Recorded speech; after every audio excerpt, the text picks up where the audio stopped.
I'm Professor Alison Venn. I'm Director of the Menzies Institute for Medical Research, which is an institute of the University of Tasmania. I'm an epidemiologist, that's a word everyone's familiar with since COVID, and I've been at Menzies for more than 20 years now and as Director for the last 6.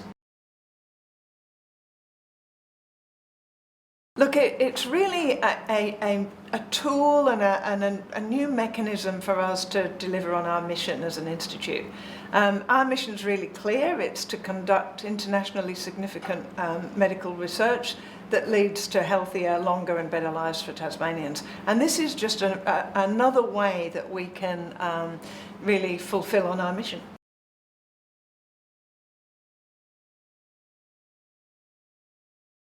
So look, one of the challenges in medical research has always been how to make sure that the new knowledge that we create and the evidence that we create actually gets translated into practice or policy so that it really leads to practical and measurable improvements in the health of the community.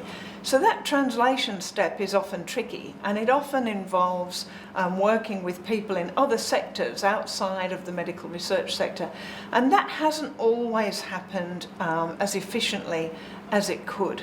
So this is a really important area for us to focus on and to take a really partnered approach and to build our skills in that translation part of the jigsaw. We look at where the real burden of disease is, and in Tasmania, chronic disease, and that can be things like heart disease, diabetes, respiratory conditions, musculoskeletal conditions like arthritis, mental health problems. These are common. They're responsible for a lot of the burden of disease in the state for individuals and for the health system. And they often coexist, so it's quite common for people to have more than one of those conditions at the same time. So they're quite complex, burdensome for individuals, expensive and complex for the health system. So that's an area where we're taking a really significant focus now, and where this collaboration, I think, can really boost our ability to make a difference, to ask the right questions and to find ways to ensure that our research findings are getting their way through to practice and policy and making a real difference to individuals in the community.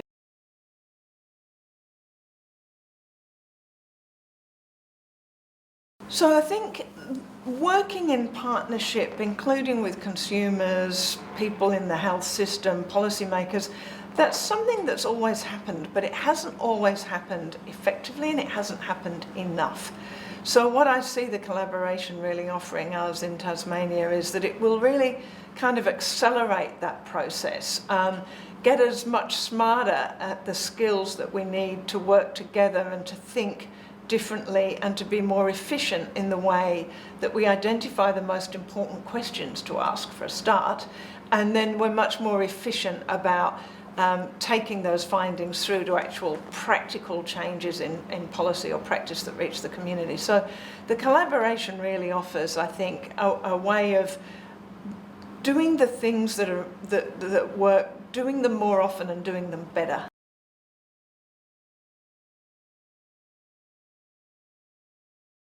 One of the great things about being a medical researcher and working with really highly motivated colleagues. People do medical research because they want their efforts to make a difference to the health of people in the wider community. So it's very motivated, skilled, committed people.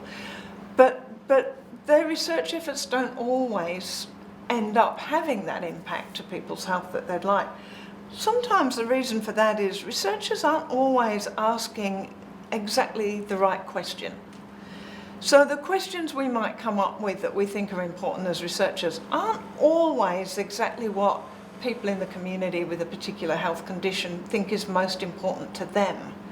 And so sometimes research can be translated more effectively just by tweaking the question a bit so that it is actually more applied to what people really need to know and the things that will really make a difference. And that can be true in terms of the people in delivering care in the health system as well. Sometimes the questions researchers are asking aren't exactly what the health professionals need to be able to deliver better care. So by getting everybody together we can ask better questions, or ask them in a more consultative way from the beginning, and that in itself can really contribute to better research translation.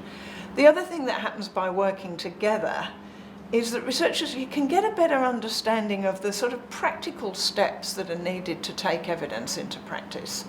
And that partnership and having those users of evidence, whether it's the health professionals or the consumers in the community, bringing them along through the whole process, from framing the question to understanding the implications of the evidence that's generated, that can lead to a much more effective way of planning the implementation of those new findings. So it's quite a complex process. It's very much a partnered process, and it's really about getting people out of the silos of their particular perspective or professional expertise, and getting new thinking from this much more collaborative and partnered approach.